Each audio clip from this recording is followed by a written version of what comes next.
Bengal safe Murshidabad জেলায় ফার্নিচারের জগতে এক পরিচিত ও প্রতিষ্ঠিত নাম। বেঙ্গল সেফ 57 বিবি সেন রোড, বহরমপুর, মুর্শিদাবাদ। অনুদানের যোজনা যেটা মাইয়া সম্মান যোজনা, কত দেয় জানেন? 2500 টাকা। আপনার এখানে 1000 বা 1200, সেখানে পাশের রাজ্যে ঝাড়খণ্ড 2500। প্রত্যেকটা বাড়িতে বিদ্যুৎ 200 ইউনিট মধ্যে দেয়।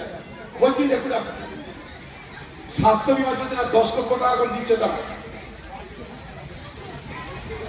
এখানে গল্প হয়, আপনাকে সাহায্য দিয়ে ভয় দেখানো হয়, আমাকে ভোটটা দিলে সাহায্য বন্ধ করে দেবে, বলে ভোট দে। পঞ্চায়েতের নেতারা আপনার গ্রামে যাবে, ভোটের সময় বাড়ি বাড়ি যাবে, বলবে দেখো ভাই, তুমি যদি ভোটটা না দাও তৃণমূলকে, তখন তো তোমার লক্ষ্মী ভান্ডার বন্ধ হয়ে যাবে, কন্যাশ্রী বন্ধ হয়ে যাবে, পরে দল দিও নাকি ভোট কি দেখাবে। মানুষ অভাবে পড়ে ভালো না লাগলেও ভোটটা দিয়ে দেয়। এই চক্করে পড়বেন না। ঝাড়খণ্ড তৃণমূলের না, সেখানে সরকার কি করে দেয়, সেটা কংগ্রেসের সরকার দেয়।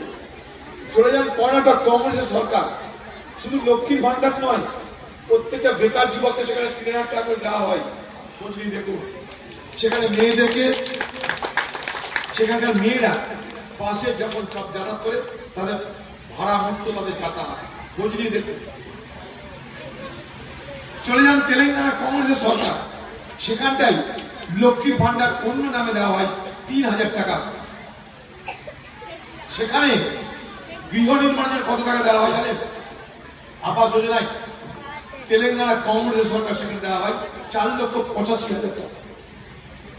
কর্ণাটকে 5,37,000 টাকা।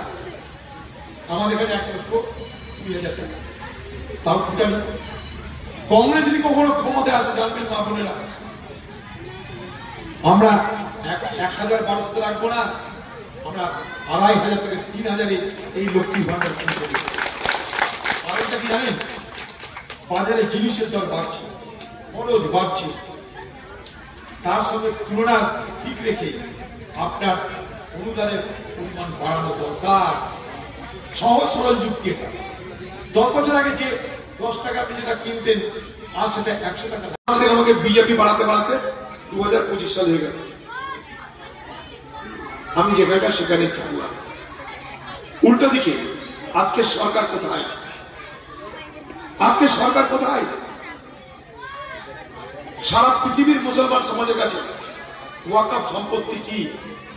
আল্লাহর নামে উৎসর্গ করা সম্পত্তি। সেই ওয়াকফ সম্পত্তি আইন করে ভারতবর্ষের বিজেপি সরকার সরকারি নিয়ন্ত্রণে আনতে চাইছে। নানা ছল চাতুরি করে আইন পরিবর্তন করে মুসলমানদের ওয়াকফ সম্পত্তি দখল করতে চাইছে। আমি তার বিস্তারিত ব্যাখ্যা করে যাব না। তাদের আইন তৈরি করেছে তারা। সেই আইনের বিরোধিতা কংগ্রেস করেছে পার্লামেন্টের মধ্যে বাইরে। আমরা সুপ্রিম কোর্টে পর্যন্ত গেছি। সারা ভারতবর্ষের বিভিন্ন জায়গায় মুসলমান সম্প্রদায়ের মানুষ তাদের পবিত্র ওয়াকফ সম্পত্তি কেড়ে নেওয়ার প্রতিবাদে আন্দোলন করেছে, আজও করছে। ঠিক একইভাবে আমরা মুর্শিদাবাদ জেলার বহরমপুরে এই বিজেপির বিরুদ্ধে ওয়াকফ সম্পত্তি কেড়ে নেওয়ার যাতে না পারে, ওয়াকফ সম্পত্তি দখল করার বিরুদ্ধে আমরা জমায়েত করে প্রতিবাদ করেছি। আমরা কলকাতায় জমায়েত করে প্রতিবাদ করতে চেয়েছিলাম। বাংলার মুখ্যমন্ত্রী মমতা ব্যানার্জি কি বলছে জানেন? আঙ্গুল তুলে বলছে ওয়াকফ নিয়ে মুর্শিদাবাদে নয়, পশ্চিমবঙ্গে কোথাও কোনো আন্দোলন হবে না। ওয়াকফ নিয়ে কিছু বলতে গেলে সোজা দিল্লিতে যাও, এখানে কোনো আন্দোলন করা যাবে না। এটাই হচ্ছে মমতা ব্যানার্জি। মুসলমানদের ভোট নাও, অধিকার দিও না। মুসলমানদেরকে ব্যবহার করো, তাদেরকে ক্ষমতা দিও না। আপনি বলুন, এই পশ্চিমবঙ্গে যে সমস্ত জেলাগুলো মুসলমান অধ্যুষিত জেলা, আপনি দেখুন সেই সমস্ত জেলার দুর্গতা সব থেকে বেশি। মুর্শিদাবাদ ভারতবর্ষের পিছিয়ে পড়া জেলা, মালদা ভারতবর্ষের পিছিয়ে পড়া জেলা, উত্তর দিনাজপুর ভারতবর্ষের পিছিয়ে পড়া জেলা। সব থেকে বেশি মুসলমান এই জেলাগুলোতে বসবাস করে। পশ্চিমবঙ্গের তৃণমূলের আমলে এমএলএদের সংখ্যা, মুসলমান এমএলএদের সংখ্যা কমে গেছে, খেয়াল করে দেখুন। পশ্চিমবঙ্গের তৃণমূলের আমলে মুসলমান মন্ত্রীদের সংখ্যা কমে গেছে, খেয়াল করে দেখুন। কিন্তু ভোট যখন আসবে মমতা ব্যানার্জির হাতিয়ার হবে কি? হিন্দু মুসলমানের ভোট বিভাজন হয়ে যাওয়া। একদিকে সাম্প্রদায়িক মেরুকরণ হবে, হিন্দু মুসলমানের ভোট বিভাজনের চেষ্টা করা হবে। মোদি আসবে ঝোলা নিয়ে, মুসলমান তাড়াবো। দিদি ভ্যানিটি ব্যাগিয়ে এসে বলবে আমি মুসলমান পালানোর ঠেকাবো, ভোট হয়ে যাবে। মোদি যাবে দিল্লি, দিদি যাবে কলকাতা, গল্প শেষ। এর আগে এনআরসি গল্প শুনেছিলেন। মোদি এসে বললো এনআরসি আনছি, সব মুসলমান বাংলাদেশ তাড়িয়ে দেবো, তোমরা বিছানাপত্র বেঁধে দাও, মুসলমান বাংলাদেশ যাবে। দিদি বললো আরে আমি কি করতে আসি? ভ্যানিটি ব্যাগ এসে বললো আমি ঠেকাবো, তোমাদের কোনো চিন্তা নাই, সব ভোট আমাকে দাও। মুসলমান জানের তাগিদে ভোট দিল দিদিকে, আর হিন্দু ভোট দিল মোদিকে। হিন্দু ভোট দিয়ে মোদি চলে গেল দিল্লি, মুসলমান ভোট দিয়ে দিদি চলে গেল কলকাতা। আর আপনারা এনআরসি গল্প শুনেছিলেন, আর আপনারা নাগরিক আইনের গল্প শুনেছিলেন মোদির কাছে বা দিদির কাছে না। মাঝখান থেকে কাদের ভরাটুকি হলো? আমাদের। আমরা না ঘরটা না ঘাটটা থাকলাম, আমরা না হিন্দু হলাম না মুসলমান হলাম। এইভাবে আমি হারলাম। পরপর 5 বার জিতেছি আমি মানুষের পূর্ব আশীর্বাদ নিয়ে। এবার আমাকে হারানোর জন্য এক মুসলমান প্রার্থীকে নিয়ে দেব। যে কোনো ব্যক্তি প্রার্থী হতে পারে, আমার বিরুদ্ধে কোনো অসুবিধা নেই তাতে। হিন্দু মুসলমান শিখ খ্রিস্টান যে কেউ হতে পারে, কিন্তু প্রচারটা কি হলো? এতদিন হিন্দুকে ভোট দিলে এবার মুসলমানকে ভোট দাও, হয়ে গেল একটা প্রচার। আরেকটা প্রচার কি হলো? তৃণমূল তার নিজের দলের এমএলএকে দিয়ে বলাচ্ছে যে মুর্শিদাবাদের 30% হিন্দু, 70% মুসলমান। মুসলমান মনে করে জমিকে ফিরে গঙ্গায় ভাসিয়ে দিতে পারে। সেই কথাটা তৃণমূলের নেতারা রেকর্ড করে নিয়ে হিন্দু গ্রামে গ্রামে চলে গেল। এই দেখো হিন্দু, তোমরা একজোট হও, দেখছো তো মুসলমান কি বলছে? তৃণমূলের মুসলমান এমএলএ বলছে তোমাদেরকে মেরে গঙ্গার জলে ভাসিয়ে দিতে। হিন্দু বলে তাই তো, আমাদের এক কাটতে হওয়া দরকার, আমরা এক কাটতে বিজেপিকে ভোট দেব। হিন্দুর ভোট গেল বিজেপিতে, মুসলমানের ভোট গেল তৃণমূলে। আমি মাঝখান থেকে হারলাম, দিদি আমাকে হারাতে পারবে, হয়ে গেল নির্বাচন। এটাই হচ্ছে এই বাংলার রাজনীতি। আমরা যেন সেই রাজনীতির শিকার না, আমরা যেন সেই বিভাজনের রাজনীতির শিকার না হই। যা সত্যটা সত্য বলে যেন দেখি, ন্যায়টা ন্যায় বলে যেন দেখি।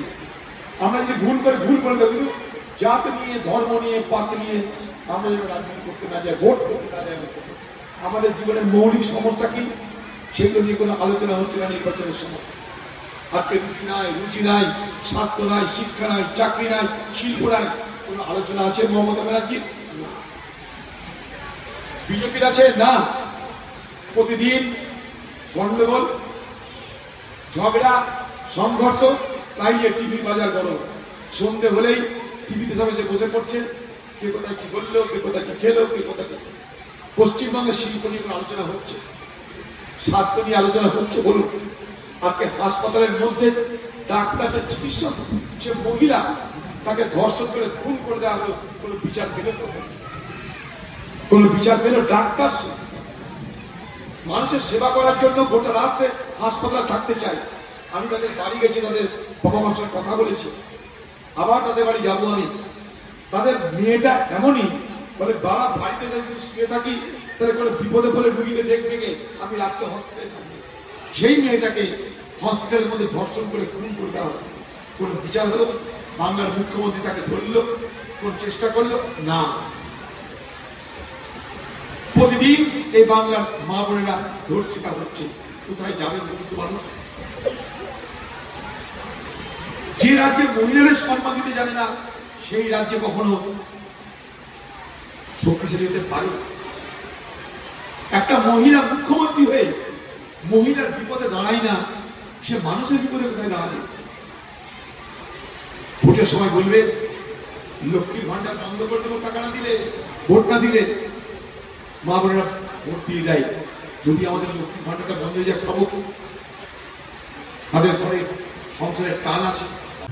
বেঙ্গল সেফ মুর্শিদাবাদ জেলায় ফার্নিচারের জগতে এক পরিচিত ও প্রতিষ্ঠিত নাম। Bengal safe 57 বিবিসেন road, Baharampur, Murshidabad.